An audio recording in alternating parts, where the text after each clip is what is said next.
कृपया नए दर्शक चैनल को सब्सक्राइब कर ले। धन्यवाद। विशाल अमरकंटक के घने जंगलों के बीच नर्मदा नदी के तट पर एक अत्यंत प्राचीन और छोटा सा शिव मंदिर था। इस मंदिर की विशेषता ये थी कि यहाँ स्थापित शिवलिंग पूरी तरह से काले कसौटी पत्थर का था, जिस पर प्रकृति स्वयं हर सुबह उसकी बूंदों से अभिषेक करती थी। इस निर्जन जंगल में माधव नाम का एक बूढ़ा नाविक रहता था, जो अपनी छोटी सी लकड़ी की नाव से यात्रियों को नदी पार कराया करता था। माधव कोई साधारण नाविक नहीं था, उसका पूरा जीवन ही महादेव के सिमरन में बीता था। वह जब भी चप्पू चलाता तो उसकी हर सांस से केवल ओम नमः शिवाय की ध्वनि निकलती थी। माधव का एक नियम था, वह रोज शाम को नाव खड़ी करने के बाद जंगल से कंदमूल और फल इकट्ठा करता, उसे साफ पानी से धोता और उस प्राचीन शिवलिंग के सामने ले जाकर रख देता। वह बड़ी आत्मीयता से कहता कि हे त्रिलोकीनाथ, दिन भर नाव चलाते चलाते मैं थक जाता हूँ और भूखा तो आप भी होंगे, आइए भोग लगा लीजिए। माधव का भाव इतना सरल था कि वह महादेव को पत्थरों का देवता नहीं, बल्कि अपना सबसे करीबी मित्र और सखा मानता था। वह रोज भोग रखने के बाद कुछ देर वहीं बैठता, अपनी सुख दुख की बातें उनसे साझा करता और फिर प्रसाद खाकर सो जाता। एक दिन उस नदी के तट पर एक बहुत ही तपस्वी और हठयोगी महात्मा आए। उन्होंने वर्षों तक कठिन तपस्या की थी, जिससे उनके भीतर एक सूक्ष्म अहंकार आ गया था कि उनके जैसा श्रेष्ठ भक्त कोई दूसरा नहीं है।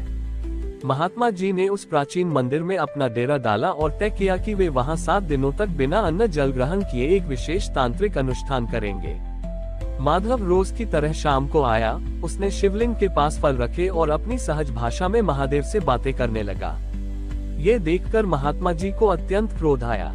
उन्होंने माधव को झिड़कते हुए कहा कि रे मूर्ख नाविक, तू साक्षात काल के भी काल महाकाल को साधारण इंसानों की तरह खाने के लिए बुला रहा है।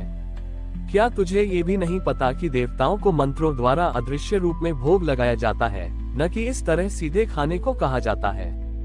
तेरी यह अज्ञानता देखकर मुझे हंसी आती है। तू यहाँ से चला जा और मेरी साधना में विघ्न मत डाल। माधव महात्मा जी की बात सुनकर डर गया। उसने सोचा कि शायद एक ज्ञानी महात्मा सही कह रहे हैं। वह हाथ जोड़कर अपनी पोटली उठाकर रोते हुए वहां से चला गया। उस रात उसने कुछ नहीं खाया। अगले 6 दिनों तक महात्मा जी का अनुष्ठान चलता रहा। वे कठिन मंत्रों का जाप करते, धूप दीप जलाते, लेकिन उनके मन में बार बार यही विचार आता कि इस निर्जन स्थान पर उनके जैसा महान तपस्वी पूजा कर रहा है, तो महादेव अवश्य ही प्रकट होकर उन्हें दर्शन देंगे। अनुष्ठान का 7वां और अंतिम दिन आया। महात्मा जी ने अपनी पूरी शक्ति से अंतिम आहुति दी और आंखें बंद करके महादेव के प्रकट होने की प्रतीक्षा करने लगे। लेकिन मंदिर में केवल सन्नाटा पसरा रहा। न कोई प्रकाश हुआ, न कोई आकाशवाणी हुई। महात्मा जी का धैर्य टूट गया। वे दुखी और क्रोधित होकर रोने लगे कि हे प्रभु, मैंने 7 दिनों तक बिना खाए पिए इतनी कठिन साधना की, फिर भी आपने मुझे दर्शन क्यों नहीं दिए? क्या मेरी तपस्या में कोई कमी थी? तभी उस काले कसौटी पत्थर के शिवलिंग से एक अत्यंत शीतल और गंभीर वाणी गूंजी। महादेव ने कहा कि हे सन्यासी, तुम्हारी तपस्या में बल तो था, परंतु तुम्हारे हृदय में प्रेम का स्थान अहंकार ने ले लिया था। तुम 7 दिनों से भूखे रहकर अपनी साधना का प्रदर्शन कर रहे थे, लेकिन तुमने कभी यह नहीं सोचा कि उन 7 दिनों से मैं भी भूखा हूँ। महात्मा जी हैरान रह गए। उन्होंने कांपते हुए पूछा कि प्रभु, आप भूखे कैसे हो सकते हैं? संसार को अन्न देने वाले को भला कौन भूखा रख सकता है?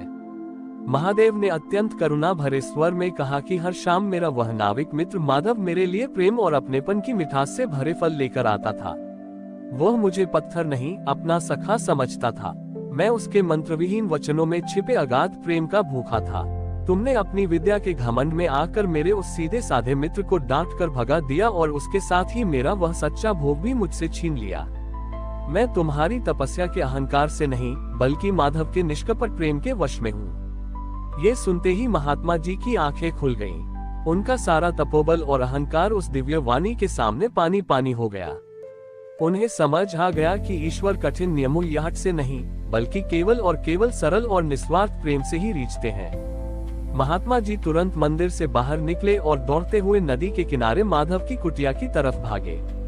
वहां माधव भूखा प्यासा शून्य आंखों से नदी की लहरों को देख रहा था। महात्मा जी ने जाते ही उस बूढ़े नाविक के हाथ पकड़ लिए और रोते हुए कहा कि माधव, मुझे क्षमा कर दो। तुम्हारा भोलापन ही सच्ची भक्ति है। आज महादेव ने मुझे सिखाया है कि वे शास्त्रों के ज्ञान से बड़े नहीं हैं, वे तो तुम्हारी उस प्रेम भरी पोटली के भूखे हैं। महात्मा जी स्वयं माधव को आदर पूर्वक मंदिर लेकर आए। उस शाम जब माधव ने दोबारा अपने कांपते हाथों से फल शिवलिंग के आगे रखे, तो मंदिर का कोना कोना एक अलौकिक सुगंध और आनंद से महक उठा, मानो साक्षात भोलेनाथ वहां बैठकर अपने मित्र का दिया भोग ग्रहण कर रहे हों। माधव और महात्मा जी की यह साझी भक्ति देखकर धीरे धीरे उस निर्जन जंगल की रंगत ही बदल गई। जो महात्मा पहले केवल अपनी साधना में लीन रहते थे, अब वे दिन में माधव के साथ नाव पर बैठ जाते। नदी की लहरों के बीच जब माधव चप्पू चलाता और ओम नमः शिवाय गाता, तो महात्मा जी भी मंजीरा बजाकर उसका साथ देते। अहंकार से मुक्त होने के बाद महात्मा जी का चेहरा भी अब एक सच्चे संत की तरह शांत और करुणामय दिखने लगा था। कुछ महीने बीतने के बाद उस राज्य का एक क्रूर और लालची दस्युत डाकू भानु प्रताप अपने दल के साथ उस जंगल में आ धमका। भानु प्रताप ने कई राज्यों के खजाने लूटे थे, लेकिन उसका मन कभी शांत नहीं रहता था। उसे हमेशा अपने पकड़े जाने का डर सताता था। वह उस गुप्त रास्ते से नदी पार करके दूसरे राज्य में भागना चाहता था। जब उसने नदी किनारे माधव की नाव देखी, तो वह अपने साथियों के साथ वहां पहुंचा। भानु प्रताप ने माधव की छाती पर तलवार अड़ा दी और कड़क कर कहा कि बूढ़े नाविक, तुरंत अपनी नाव निकाल और हमें बिना किसी आहट के उस पार पहुंचा। अगर कोई चालाकी की तो तेरी गर्दन धड़ से अलग कर दूंगा।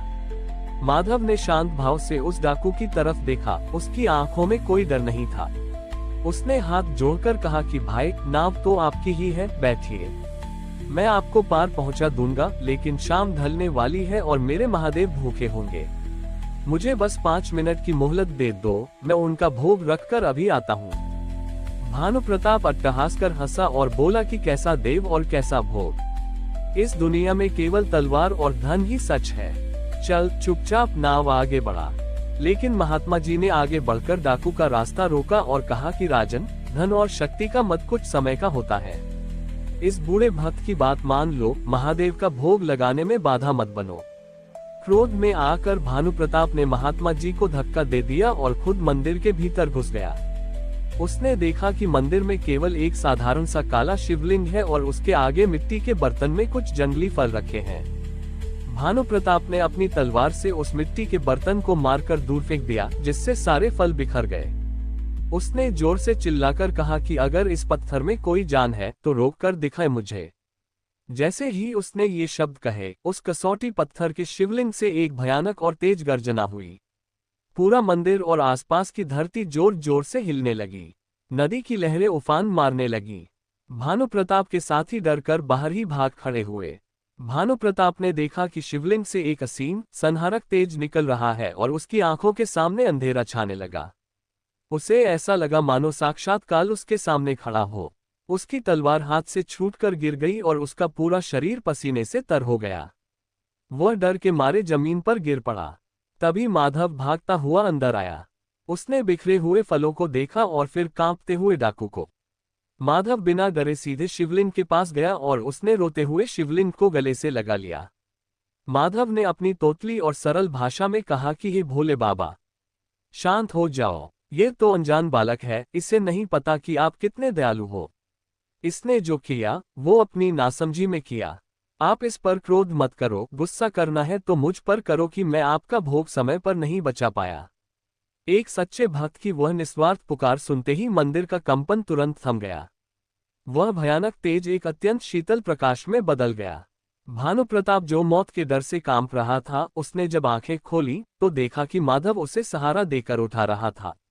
माधव की आंखों में उस डाकू के लिए कोई नफरत नहीं थी, बल्कि वैसी ही करुणा थी जैसी महादेव के मन में अपने भक्तों के लिए होती है। भानु प्रताप के भीतर का क्रूर डाकू उस एक क्षण में मर गया। वह फूट फूट कर रोने लगा और माधव के पैरों में गिर पड़ा। उसने कहा कि मुझे क्षमा कर दो बाबा।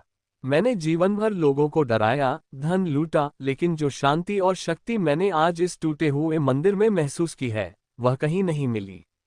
भानु प्रताप ने अपनी बची हुई जिंदगी वहीं मंदिर की सेवा में बिताने का संकल्प लिया। उसने अपना सारा लूटा हुआ धन गरीबों में बंटवा दिया और खुद उसी मंदिर का एक साधारण सेवक बन गया।